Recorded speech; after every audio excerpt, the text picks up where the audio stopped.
Good evening.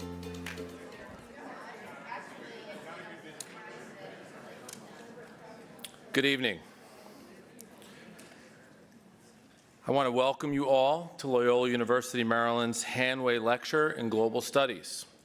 I'm Terry Sawyer, and I have the privilege and the honor of serving as Loyola's 25th president. We have a wonderful crowd joining us here tonight, both in person and online, and it is good to have all of you with us for this very important talk. As members of a Jesuit university community, we are well aware that the events around the world have an impact on us, and that we also have an impact on the people and the communities around the world. Our Global Studies program underscores that very connection. The Hanway Lecture asks us to consider and to take a closer look at timely, relevant issues that are so important to our world today. We are honored to welcome our speaker for this evening, Dr. Denis Mukwege. Tonight's topic invites us to consider how global power structures and consumer demand for emerging technology can, and in fact do, have an impact on the real people. I know we all look forward to hearing from Dr. Mukwege, a world-renowned gynecological surgeon, a Nobel Peace Prize laureate, and an advocate for the rights of survivors of wartime sexual violence. Before we introduce our speaker, I want to take a moment to express our deep gratitude to Ed and Ellen Hanway. It is their generous gift that allows us to be here tonight. Through the Hanway Lecture Series, we've been able to invite a series of distinguished speakers, scholars, and intellectuals to come to Loyola and engage us in the issues of our time. So on behalf of all of our students, our faculty, and each of us here this evening, I want to thank Ed and Ellen for their investment, not just in this lecture, but in the Global Studies program at Loyola writ large. I also want to thank my colleagues who have worked tirelessly on this annual lecture, a lecture which elevates the conversation here at Loyola. These events truly enrich our global perspective and broaden our worldview. I now have the pleasure of inviting Dr. Mary Kate Schneider, Director of Global Studies and Associate Teaching Professor of Political Science, to come forward and to introduce our speaker, along with our student moderators for this evening. Dr. Schneider.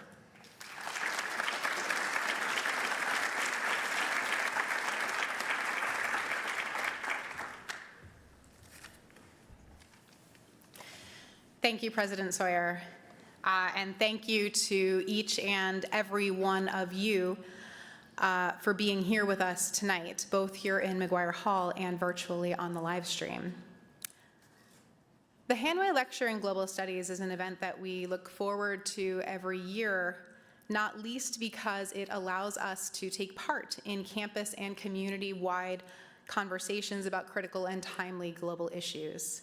This evening, our speaker will help us to understand the interconnectedness of global power structures, consumer demand, and gender-based violence.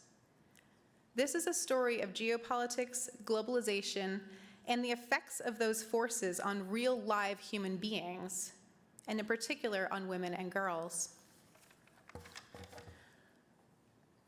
Doctors rarely stand at the forefront of politics, but their work does not exist in isolation from politics. Every day in our country and around the world, politics and policy have an influence over people's health, whether it be through government regulation of healthcare or through political conflict that turns into war. The political situation in and around the Democratic Republic of Congo has resulted in an ongoing violent conflict that has claimed millions of lives, the highest death toll of any war since World War II. And it has produced more than 400,000 victims of wartime sexual violence. This violence is a direct result of competition for control over Congo's vast mineral resources. The survivors of this violence are often in desperate need of medical care, and thus healthcare professionals become firsthand witnesses to the human toll of political violence. Our speaker this evening was born in Belgian Congo, shortly before Congo became an independent state. He is a Pentecostal pastor, a doctor, a surgeon, an advocate, and an activist. He has borne witness to some of the most horrific acts of violence perpetrated against innocent victims, and he has used his medical training to restore life and hope for now over 90,000 survivors. He has been described by those who know him as the closest you will ever get to a living saint and an angel on earth. Dr. Denis Mukwege began his work as a doctor in 1983 after finishing medical school in France, specializing in obstetrics and gynecology. After the first Congo War broke out in 1996, it became apparent that women in eastern Congo were being targeted by militias. And in 1999, he founded Panzi Hospital. The hospital and the Panzi Foundation are renowned for their pioneering work in specialized responses to wartime sexual violence and their work in advocating for the rights and the empowerment of Congolese women. Dr. Mukwege presides over the Global Survivors Fund, which he co-founded in 2019, and he has also served on the Scientific Council of the World Health Organization. He is the author of the book, The Power of Women, A Doctor's Journey of Hope and Healing. He has received accolades too numerous to list, including the United Nations Human Rights Prize, the Sakharov Prize for Freedom of Thought, and the Four Freedoms Award. He was named one of Time magazine's 100 most influential people, and alongside Nadia Murad, who spoke here at this very lecture in this very room 4 years ago, he is the recipient of the Nobel Peace Prize for his work to care for survivors of wartime sexual violence. Dr. Mukwege, we are so deeply honored to have you here with us tonight. Would you all please join me in welcoming to Loyola University, Maryland, Dr. Denis Mukwege.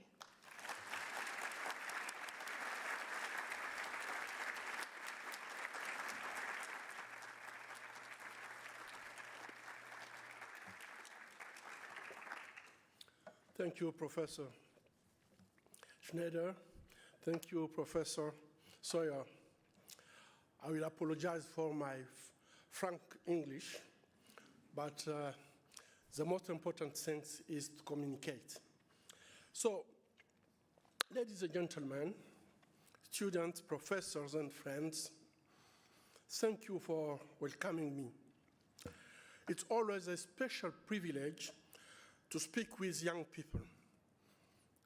And this afternoon, I was really very impressed by the young people. I got the opportunity to talk with them before this event.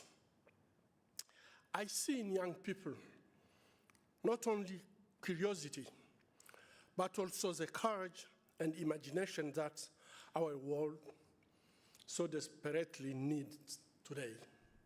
We need really our young people to take more responsibility. For more than 25 years, I have worked as a surgeon and gynecologist at the hospital I founded, Panzi Hospital, in Bukavu, in the east of the Democratic Republic of Congo. Each day, my team and I treat women and girls who have survived extreme sexual violence. Some are children. I treat children of 6 months, and you can imagine for a parent as me, a grandparent, to get on my table of operation a young child of 6 months raped by an adult. But also, we are treating also grandmothers Their suffering is almost impossible to describe. And yet, every survivor I meet also shows me the strength of the human spirit, the will to live and to rebuild. Many people ask me, why such cruelty? The painful truth is that this violence is not random. It's organized. It has a purpose to control territory rich in minerals that the entire world depends on. Under the Congolese soil lie the resources that power the technologies we use every day: cobalt, tantalum, tin, tungsten, and gold. These minerals are essential to artificial intelligence and renewable energy technologies, and are found in our smartphone, electric cars, and in life-saving medical devices like pacemakers. So we need these minerals. We need it. But while the world celebrates innovation, the people of Congo suffer. The demand for this mineral has turned our homeland into a battlefield. Armed groups and foreign interests fight to control the mines. Civilians are displaced. Women's bodies are used as a weapon of war. Communities are destroyed so that global supply chains can keep moving. What happened in Congo is not isolated. Around the world, from Ukraine to Sudan, sexual violence is used deliberately to terrorize and control populations. But in Eastern Congo, this weapon of war is tied directly to global demand. The violence endures because it fuels profit. This is not only a Congolese crisis, it's a global one, sustained by an international system that values minerals more than human lives. Congo's tragedy is not new. Since colonial times, our natural wealth has enriched the world while our people remain poor. The system of exploitation has simply modernized from rubber and ivory to the cobalt and coltan of the digital age. But this story does not have to continue. You, the young generation, have the power to change it. You can design technologies that are ethical. You can build companies that are transparent. You can demand justice where all the generations have looked away. So what must be done? First, we need truth. We must expose the links between our consumer habits and the violence in Congo. Governments, corporations, and consumers must stop pretending that these are separate realities. The cobalt in our batteries and the gold in our jewelry are stained with blood. Over the past 15 years, some legislative progress has been made, notably through the United States Dodd-Frank Act and the European Union's due diligence law.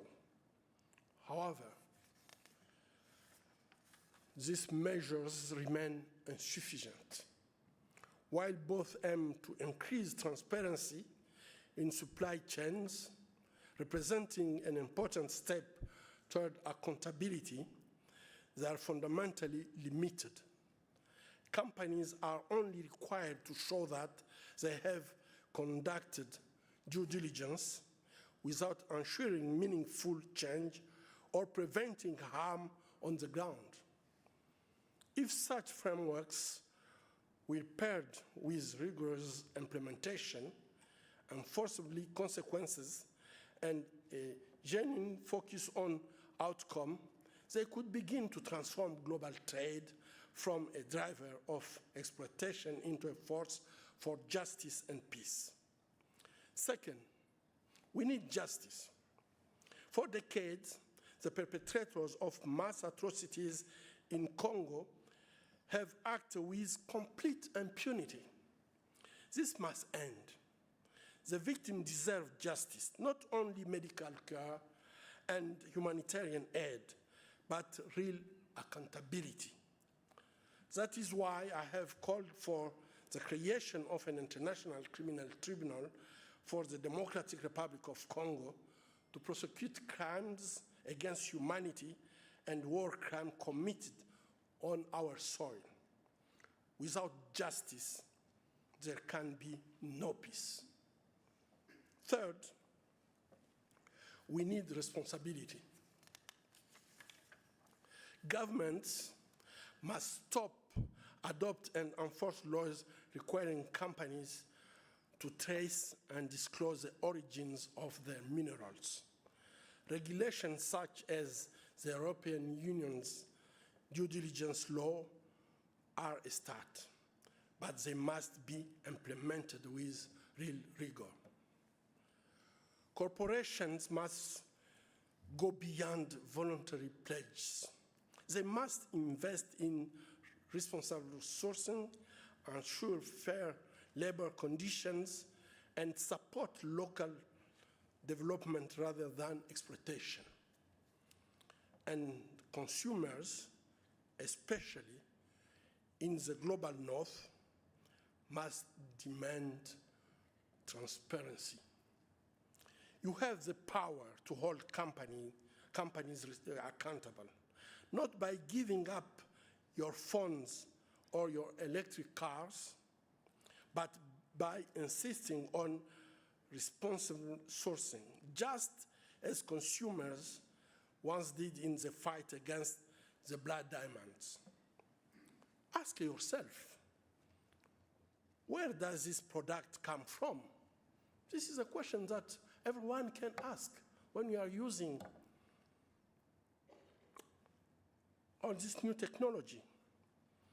You can ask, who suffered for me to have it? And this is the beginning of the change.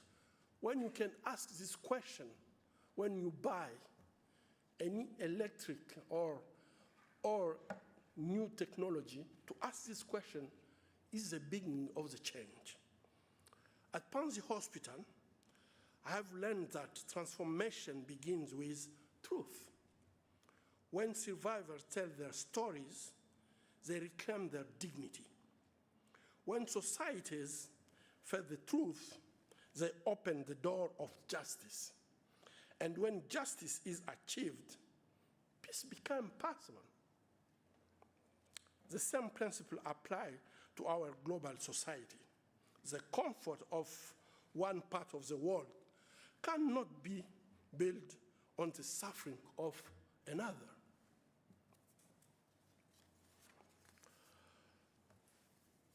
I dream a different future for Congo, a country where minerals fund schools, health centers, and not militia, where women work in safety and dignity, where technology serves humanity rather than exploiting it. This dream is possible. I see it beginning every day at Panzi in the women who rebuild their lives, lead cooperatives, start businesses, and demand accountability. They have turned pain in power. And this is so touching to see women who were excluded, rejected by everyone, how they can transform their pain in power and be really agent of change in their community. And this is experience that we can see every day at Panzi. All these women, they have they are proof that repair is possible because they went through terrible things, but after we can see all the changes that are happening in their life, not only for individual. Today, I believe that from this change, we can also change nations. But we cannot do it alone. We need allies. And I believe that young people like you, like the young people I met this afternoon, really, you can be the conscience of this new global economy. As you study, invent, and create, I ask you to keep one simple question in your mind. Will this make the world more just? Will this make the world safer? If your answer is yes, then you are helping to build a world where progress is measured not only by technology, but by humanity. A world where Congo's wealth fuels peace instead war. The future you are building will run on the mineral of my country. My hope is that it will also run on your conscience. Thank you.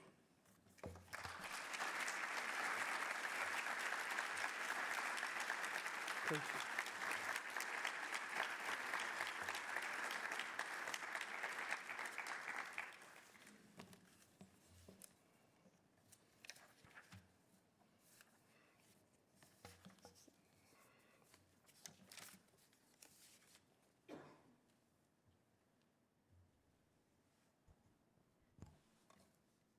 Thank you so much, Dr. Mukwege. At this time, I'd like to invite our Global Studies student moderators to the stage, Lang Gibson and Gabriela Guzman. We will proceed now with a moderated discussion between our student moderators and Dr. Mukwege.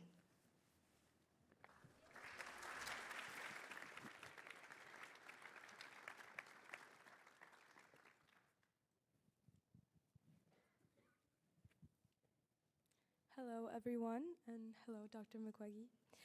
It is a great honor to have you here tonight. We had the opportunity to read your book, The Power of Women, where we understood your work in East Congo, especially in Bukavu, where you advocate for women and emphasize the importance of putting survivors in the center of peace initiatives to ensure lasting security. Your hospital and the Panzi Foundation have become a symbol of hope. And so I would like to start by asking, how do justice and healing work together to create lasting peace? Yeah, at Panzi we create, yes. When we start work at Panzi, it was a normal hospital, treating just physical problem for patients coming at our hospital. But very quickly, we understood that it was not enough, because after to treat patient physically, they will just there complaining again and again.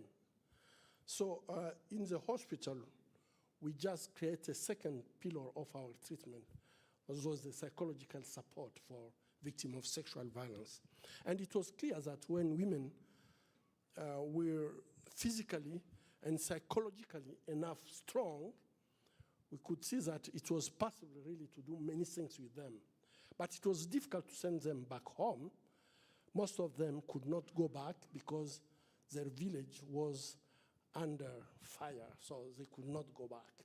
So we start really to help them to get a new skill so they could make their own business and be autonomous. And this is the third pillar of our work. But when women are enough strong, there is one thing that we start to observe. Most of them, coming back to us, ask justice. And today we have 10 lawyers who are working with us at the hospital. And when women ask justice in this holistic model of care, justice for women is really not to ask revenge. It's the experience that I have. It's not to ask only reparation. Of course, reparation is very important. But justice for women is to give them back their dignity, to give them back their identity. Because to rape women is really to refuse his humanity and the identity. And the only one way to do it back is to go to justice. So today, what we are working on is really to support women who want to go to justice, to support them with a lawyer who can help them to go to justice. And justice is very important. It's important also to build peace. Because without justice, the perpetrators can just go on committing crimes. But when there is justice, there is accountability. When we fight against impunity, there really we can start to build peace because people know that if I commit crime, I will be accountable of this crime. So for us at Panzi, to treat is really the holistic way. And this model is one thing that we are doing at Panzi to support victims of sexual violence. Thank you. Thank you, Dr. Mukwege. That's a very good response. We really admire your advocacy of justice for women and encouraging us to be advocates for them and justice in all the problems happening in the Congo. Throughout the book, you talk about the government and rebel groups and how they extract the vast mineral deposits of the Congo for their own profit. So we were wondering, how does the global demand for tech minerals in Eastern Congo fuel armed groups and the use of sexual violence as a weapon of war? Yeah. When I discovered this weapon, it was in 2000. I was OBGYN in the region for more than 15 years, and I've never seen something like that. And the way that women are raping in this context of war, especially in Congo, you can't describe it. It's really a way to destroy completely the victim. But it's not only the victim who are targets, it's also the community. Because to rape a woman in the front of the husband, the family, the community, is a way, really, to destroy completely the community. Because this link that exists between families, exists between community, you destroy it. A mother, she's a mother. And to rape her in front of the children, the feeling that the mother has is that she's not at all a mother. And the husband have impression that he was not able to protect the family. So he's not at his place. And I think that rape as a weapon of war is to destroy the fabric of the community. And when the fabric of the community is destroyed, most of the time the population are just leaving their village. If you can see the towns in Eastern Congo, all the towns are full of people who are leaving the remote area to come in the town to seek security. And when they left their village, most of the time, we did some studies that show clear that it's where mine are, it's where people are fighting to get control on this mine. And sexual violence is really a very efficient weapon, not only to destroy victims, but to destroy community, to just get the community to leave everything because they have impression that they have nothing to protect when their children, their wife, or the husband are raped in public. So rape is used in this region really to destroy communities so militia can access and exploit the mineral without in total impunity. Thank you. Many of us in this room may have an iPhone. Almost all of us probably have a computer, and some of us may even drive electric cars, yet we may not know where these minerals are coming from or how our products are getting from the extraction to our hands. So I was wondering why has the link between tech and violence remained so hidden, and what would effective corporate accountability look like? Yeah, I can tell that the conflict in Congo is a deadliest conflict since the War II, with more than 6 million people killed. We can say 500,000 women raped, but no one knows the number. Myself at the hospital, we treat more than 90,000 women. So this conflict is neglected, and it's a war completely forgotten. And why? It's because media are not talking about it. There is a lack of political will, and for this, I want to say the lack of political will can be seen when, for example, we have a resolution of the Security Council asking Rwanda and M23 to withdraw. And this resolution was adopted by all the members of the UN Security Council in February. Until today, Rwanda and M23, they are there. But there is a resolution of the Security Council asking them to withdraw from this and to dismantle their parallel administration. But no one really is putting sanctions so to push them to stop what they're doing. And for me, I think that our comfort depends on these minerals, the strategic minerals. And speaking out about them feels like endangering our own convenience. And today, this is my impression, is that to talk about it, people have the impression that, oh, why I should talk about it and have a smartphone. We need it. It's our right to get the smartphone. But we need to ask transparency.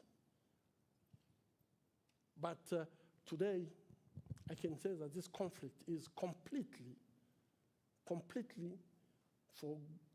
neglected, and no one is talking about the conflict in Congo. And it's for our comfort, because we have the impression that to talk about it, it will be to go against our convenience. Well, thank you for your insight on how we are failing as an international community to tackle this critical issue in the Congo, where we source all of our electronic minerals from. So what concrete steps do you think that leaders and communities should take to translate fragile truths into lasting peace? Yeah, I think to build peace in Congo, or we need really to get regulations. And if we don't have regulations, it means that everyone can do what he wants to do. And we have two regulations that were put on place. The Dodd-Frank Act It was a US regulation, and the EU due diligence. And this was a start of really regulation, but it was not enough. And I can say that we need a strong regulation, a binding regulation, so people can know that if I don't follow the rule, there is consequence that I can face if I don't follow the rule. But the only two regulations that was done before is the Dodd-Frank Act, and it was, we saw when some companies were using this regulation, some change in the supply chain, but it was for really a short period. But what is needed is really more transparency. And for this transparency, we need to get strong regulation. Thank you. Thank you. You mentioned before your holistic model at the Ponzi Hospital. I wanted to know more a little bit about the City of Joy. So we obviously admire how the City of Joy empowers women to change perspectives on what a survivor of sexual violence looks like. How can local communities and survivors be central to shaping solutions rather than be passive recipients of aid? Yeah. What we are saying at the City of Joy, and we have also Maison Dorcas, who are working in the same way, is really to try to don't tell women what we want them to do, but is to listen to them and listen what is their problem. And with them, we have a system that we are calling the co-creation with women. So we can talk with them, listen to them, and slowly understand what kind of capacity they have and how we can empower them in education and so on, so they can be able to go back home and rebuild their own life. And there I can say that we have really many good examples where we can see that women are just transforming not only their life, they became human rights defenders, not only for their own rights, but also for the right of their children. And I think that, and to be agent of change in their own community, in the local community. And this is really something that I find very strong. And it's, it's giving me hope, because I have impression that with women of Congo, Congo will be rebuilt by women and be transformed, because women believe in humanity. And it's what we can see, for example, at City of Joy or at Maison Dorcas, how women can make the change, shape a new life in the communities. Dr. Mukwege, you seem very hopeful that we have the power to change our circumstances in the world, especially through women who can liberate themselves through the atrocities they have experienced. And you yourself have experienced many setbacks and challenged your faith in humanity throughout your experience. So after decades of work, what gives you hope that change is still possible? Yeah, I think that change is possible. It's a question of will. And I can say it's a question of political will. Because today, let me say, after the Second World War, it was horrible. And everyone, the world say, never again. And they decide to get the UN to create a system of collective protection. And we grow. I grew through this protection of collective protection. But today, why the world is going back and just think that we don't need the international law.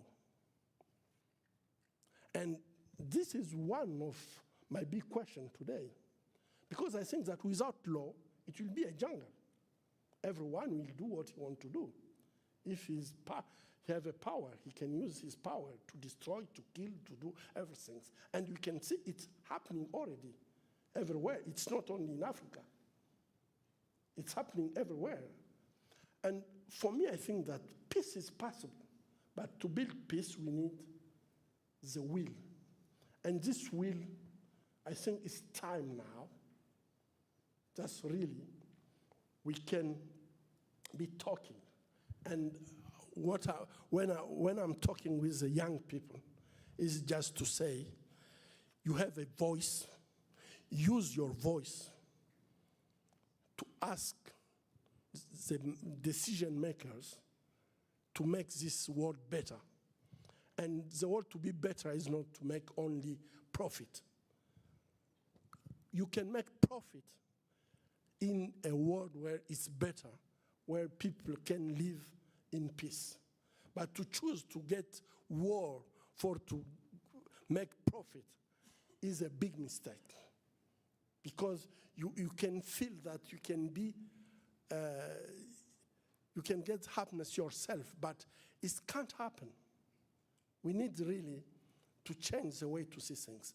And for me, it's clear that if we can start to ask the implementation of the international law everywhere, when there is war, aggression, crime against humanity, war crime, to ask to apply the international law. This can be the beginning of to build a world without war. So in the room today, we probably have future economists, teachers, doctors. So I wanted to ask, how can individuals, and especially the youth, what can we do to help the people of Congo and women just in general everywhere beyond just government or corporate action? I will tell you that if you come at Panzi and ask women, what can we do for you? I'm 100% sure that they will ask you your voice. And sometimes to ask people to give their voice, they have an impression that this is nothing. But you know, my experience in treating victims of sexual violence, it brings me to understand how the voice is very important. Because all rapists are just the first things that they are doing is to take out the voice of their victim, putting them under threat and keep them silent. But people start to be strong when they speak up, when they can use their voice. This is the step number one to help people. I'm so happy to see all of you tonight here. You are here because you want to know about Congo. And I think that each person can try to get information. If the television are not talking about Congo, but you can get information, you can educate yourself and ask the question only, why this is happening? And in using your voice, you can understand that all the decision makers are afraid by the voice, especially the voice of young people. When you take decision to change things, you can do it. In my speech, I talk about the blood diamonds.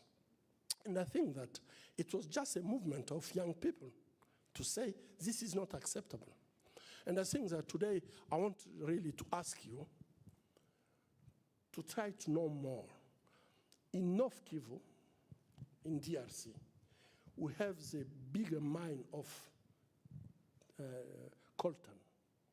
Coltan is the mine where we are sourcing the tantalum.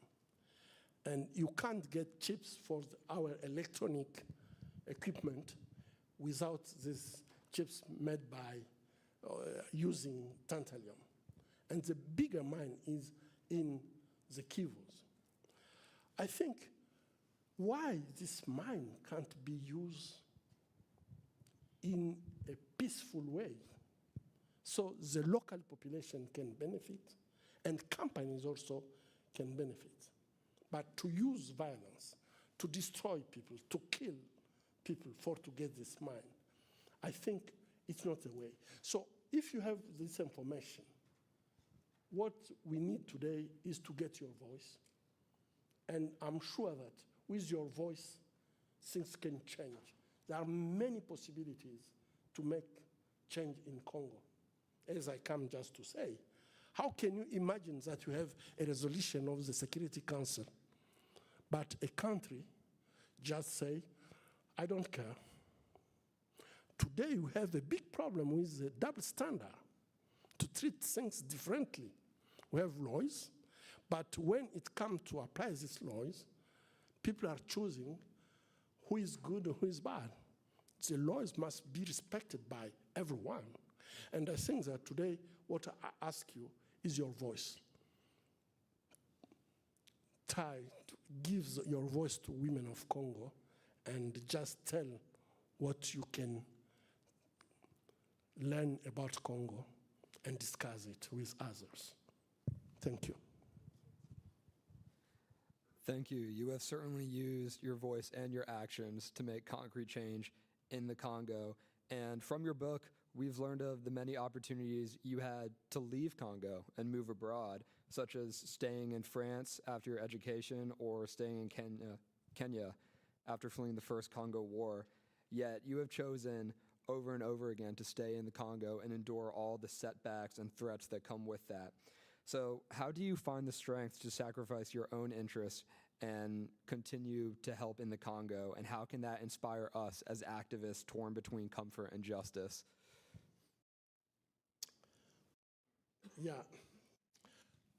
Of course, I think that my experience with especially victims of sexual violence is really a special experience, because I can say that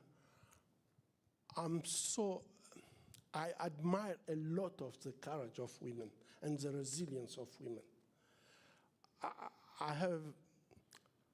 I treated also men, and I could see the difference between we men and women. And the resilience of women is one of the things that are touching me a lot, to see their capacity not to seek revenge, but to try to build after things to be completely destroyed by people who are fighting. So one of the things is the resilience of women, their courage, their capacity to fight not only for themselves, even if they are victims, they suffer a lot, but when they start to fight for the right, they are fighting not only for their right, but also for the right of their children, the right of the community. And my impression is that I would like really to be with them in this movement where humanity means a lot, and where they want really to get the humanity where children can go to school, can eat, can get a normal life. And this is something that are touching me a lot, this capacity of resilience of women. And it's just something that's fueling my capacity to go on doing what I'm doing. I'm so passionate with what women are doing in Congo. So if I have possibility to go back tomorrow, I will jump in the flight and return there, because I'm so impressed by what women are doing in Congo. Thank you. So throughout your book, what inspired me most, especially as someone who is starting to become a healthcare provider was your holistic approach to medicine. It's very unique. You obviously give physical care, but you also give mental rehabilitation. And it just made me think about the definition that the West has to the word development. And I would like to ask you, how does gender-based violence help highlight the asymmetricality of the definition of development given by the West? I don't really know if I understand very well the question, but can you repeat, please, the question? Yeah, sorry. I was wondering how gender-based attacks and violence against women helps highlight the asymmetrical definition given to development by the West, as in when the West tries to make these peace initiatives, they only focus on the economics of rebuilding a country, but they don't offer that same holistic approach that you use in your medicine. And I was hoping if you saw a connection between the two. Yeah, I think that when I start to work with women, my concept was the same. I was just thinking that, okay, the economy, we can do it in the way that we're doing economy in my country.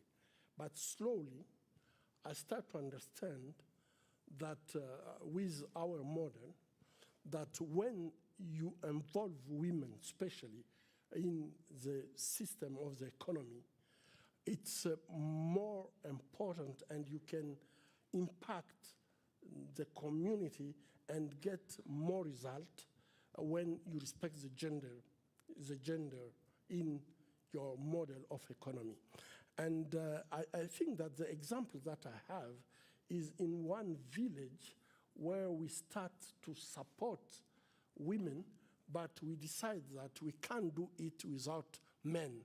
And it was a condition before to support women, we like to be sure that men will involve in the program. And it was in Kitutu. And people were living really, most of them were living in, I can say, small house without equipment. Children could not go to school. It was very hard to get medical treatment and so on. But when we start this model of economy in this village of Kitutu, suddenly we could see that around the village, children, all of the children could go to school because the parents could participate in supporting the economy of the family. The access to the medical treatment was more easier. And the health centers really became more efficient because patients could come to the health centers. And for me, this model of Kitutu, after 2 years, they came to me and they said the community were able to save more than $300. This was for me a miracle. How in a village, just when you bring men and women to work together, in spite to let women go to cultivate, harvest, go to market, cook, feed, and do everything. But when you bring men in, it was a total change of the society at this place. And even they will be able to save money and come to us to ask how they will use their money. So for me, I think that gender is really very important when you are creating a model of economy to bring the gender in the model. And we have this experience, as I said, in many places now.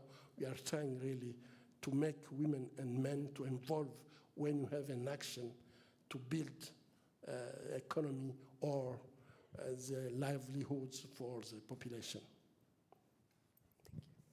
Well, thank you, Dr. Mukwege, for your input on how we can include women in economic development to ensure that their rights are met and to improve the outcome for all of us as humans. So, what are your future hopes and plans for the Panzi Hospital and Foundation? What is my? Your future plans and goals.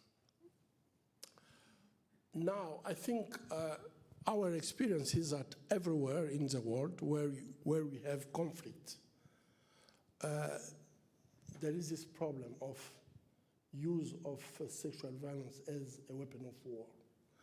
And our team was invited in Iraq, Ethiopia, Ukraine, Colombia, and we can see everywhere it's the same question.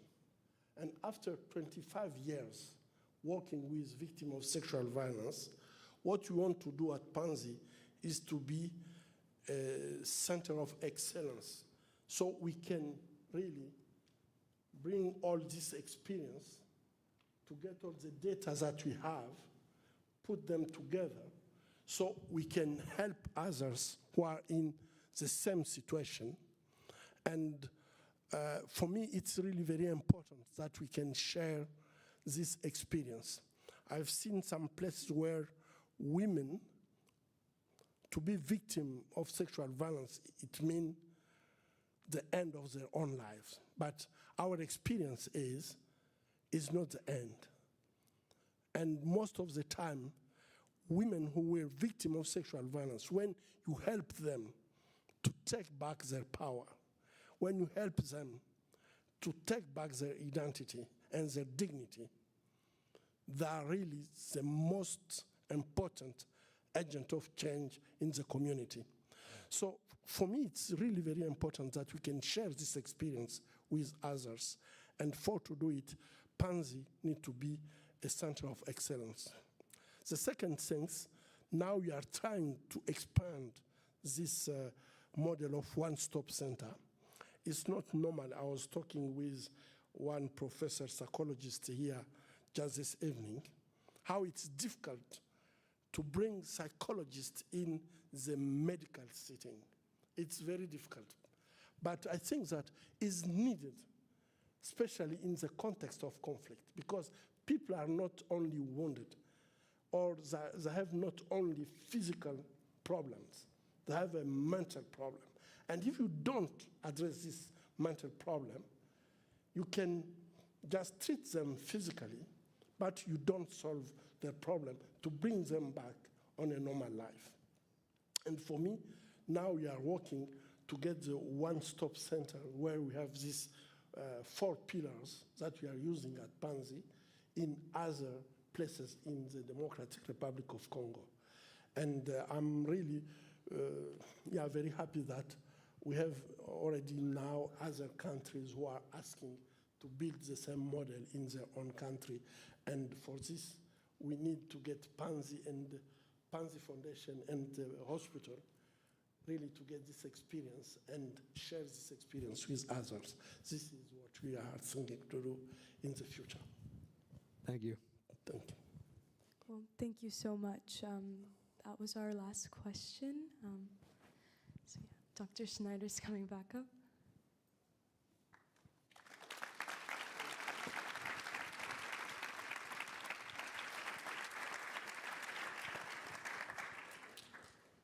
Thank you so much, Dr. Mukwege, and thank you again to our student moderators, Gabby and Lang. We'll now take some questions from the audience. We do have, I think we have one mic set up. Yeah, one mic set up in the center aisle. So if we have any audience members who would like to ask a question, I would ask you to please line up behind the mic.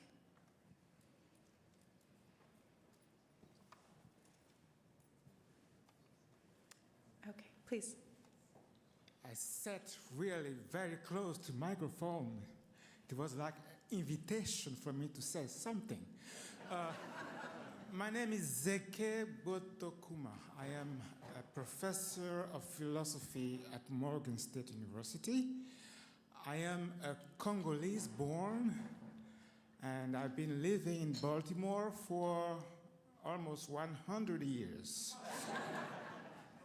I am sure I'm not the only Congolese in the audience, and so I would like to ask any Congolese in the audience to stand up and welcome Dr. Mukwege, Brother Mukwege of DRC. If any Congolese is there,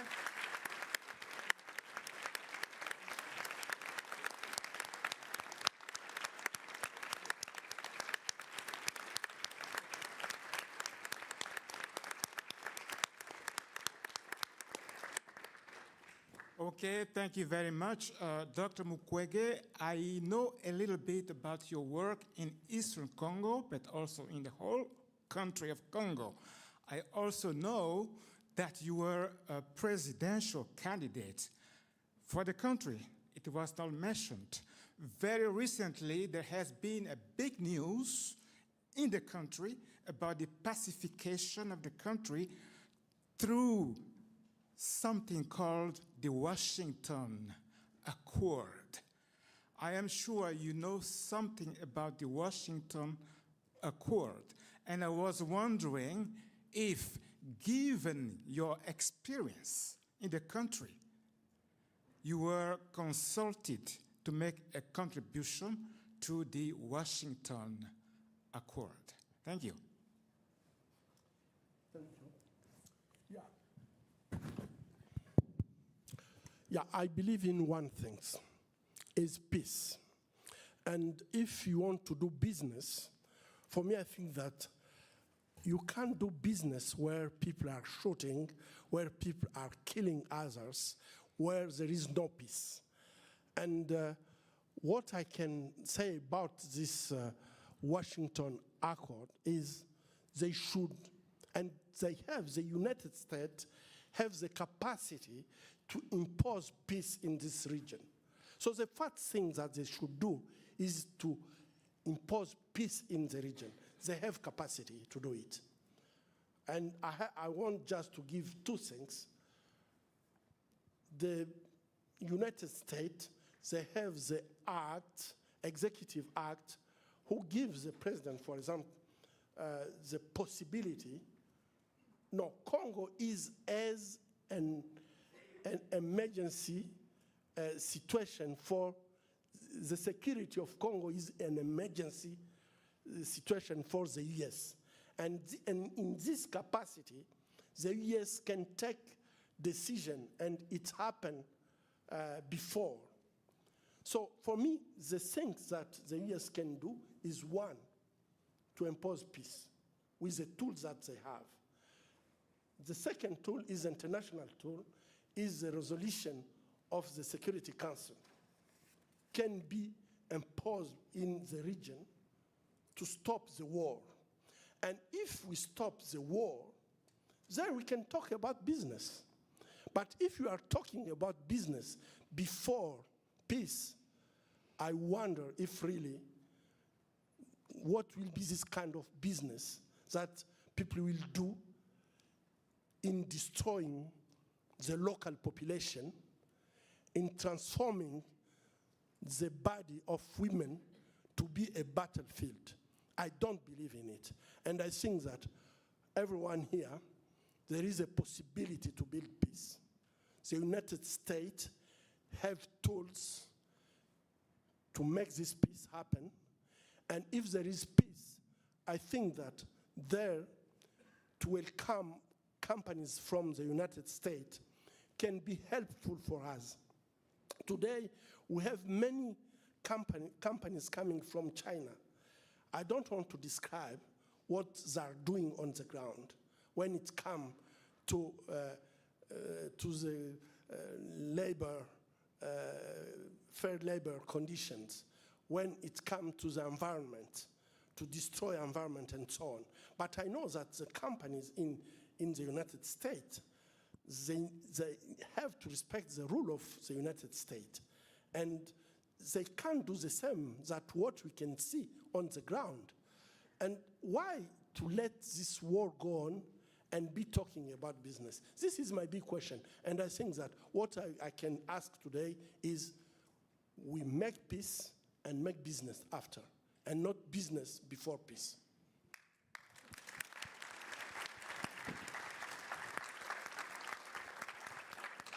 Thank you. Cece. Yeah, hi, my name is Cecilia. I'm a senior global studies student here at Loyola. And my question for you is about voice. You've been talking a lot about voice tonight and the power of breaking the silence on wartime sexual violence. And I was wondering how you suggest that people start to navigate these conversations, because one thing I loved about your book was your ability to discuss an otherwise really difficult issue quite beautifully. So how might you suggest that people start talking about wartime sexual violence? Yeah, you know, sexual violence is a question. Most of the time, people don't want to talk about it. And it's a way, really, to go on using sexual violence to destroy communities, to destroy people. And what I used to say is, when you want to keep, or the perpetrators, when they want to keep their victim under their control, is to keep them silent. And the only one way to get the freedom is really to break silence. And I think that in many cases, it's not only sexual violence, as I said, we need really the voice for to make the difference. Sometimes we have impression that we are not powerful, we are weak, we can't do nothing. But let me tell you tonight that your voice means a lot. When you use your voice, you can make the change in our world. But when you keep silent and you think that others will do it, no one will do it if you don't use your voice to make the change happen. So I think that tonight I want just to invite you really to use your voice in all the situations that we can see that the world is going in a bad direction. We need really to use this voice to say, this is not acceptable. But when you have impression that others will do it and everyone have impression that someone else will do it, it will never happen. Thank you. Dr. Next question. Mukwege, thank you for bringing your words and your witness to Baltimore tonight. I'm wondering if there is a way to change business to bring peace. You identified the demand side feeding the fire in these insurgents. And I'm wondering if there's any international framework or treaty being worked on to govern the demand side, like we've done with fisheries, undersea mining of minerals.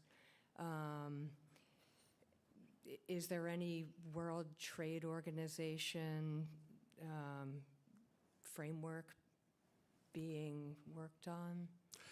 I think that the two experiences that we know, it was the Dodd-Frank Act and the EU due diligence. But unfortunately, all these two regulations was not binding regulations. So we don't have really a framework where we can say that everyone should respect this framework.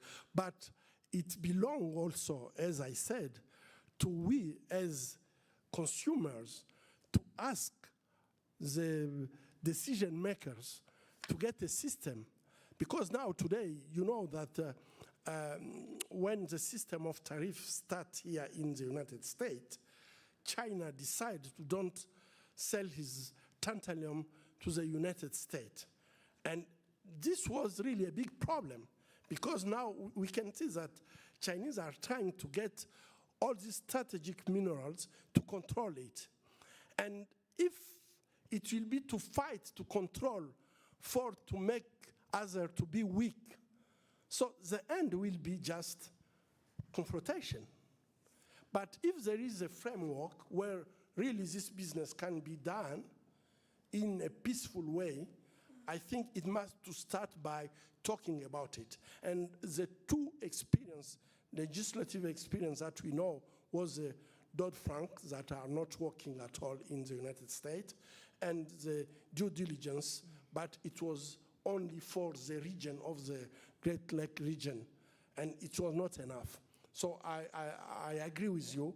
What we need is to get a global framework where all this mineral can be transparent, where mineral can be traceable, so we can know where minerals are coming from, and from the mine to where the mineral will be transformed.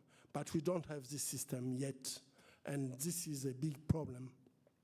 The Global Tobacco Treaty was started by a University of Southern California law student and her professor. It would be a whole lot of fun to have an international competition among students to develop the framework for global trade in these rare earth metals and minerals. Exactly, and I think that this can help us maybe to avoid what we can see. Today we know maybe one of the reasons of Russia to invade Ukraine is about minerals. And if we don't have this framework, international framework, what will happen in other regions? And I'm really worried, and I think that this idea, we should really push this idea so we can get a framework. But when we are not respecting what we have already, because we have the international and humanitarian law, and what we can see today, people are not respecting it at all. So to create other laws, if you don't respect what we have, it's a question, but we need to get it so we can push on something that we have in our hands. Thank you. Thank you, Doctor. Thank you. I think we have time for just one more question. Jessica? I hope so. It's a lot of pressure, but first, it was amazing to hear from you about, as a psychologist, about kind of the amazing mental health work that you're doing at the foundation. As a psychologist, I obviously think it's very important. But specifically as someone who specializes in treating conflict-related trauma, I know that a big part of ensuring true long-term recovery of survivors is creating safety and creating spaces where survivors don't have to keep enduring the same victimization. So I was curious, in your perspective, what you see as kind of the actions that are needed from the various actors directly involved in the conflict to ensure true, lasting peace and safety in DRC and the region. Yeah, I think really, yes, we discussed about the mental health, and I agree with one thing. If you don't take care in the holistic way, the patient in the region where there is conflict, so the conflict will come again and again. So we need really to get the holistic way to address the question, so we can be sure that everyone, after to go through terrible things, he will be thinking about how to avoid it to happen again. And I can see that really women we are treating, that the one who are preaching peace, they should be the one who maybe will ask more to get revenge on the perpetrators. But when you take care of them in the holistic way, to get them this feeling that this will not happen again, it happened one time, but we treat you and it will not happen again. I think that it's a way really to give this possibility to restart the life and believe in the humanity. If you don't do like that, I think that my impression is people are just sometime getting this bad idea to do bad things. I see at the City of Joy, we are receiving 90 girls each 6 months. And when they come at our center, the half have the idea that they should be, they would like to be, they would like to be men so they can also do what men are doing to them. But after the 6 months, 100% they are proud to be women and proud to support the community. So I think that the big problem is maybe the lack of resources in the region for the region to get people who really can take care of patients. But we can't build peace if you don't solve the problem of the victims in the region. Yes, thank you so much. Thank you. Thank you. Once again, thank you so much to Gabby and to Lang, our student moderators. Please join me in thanking Dr. Mukwege once again this evening.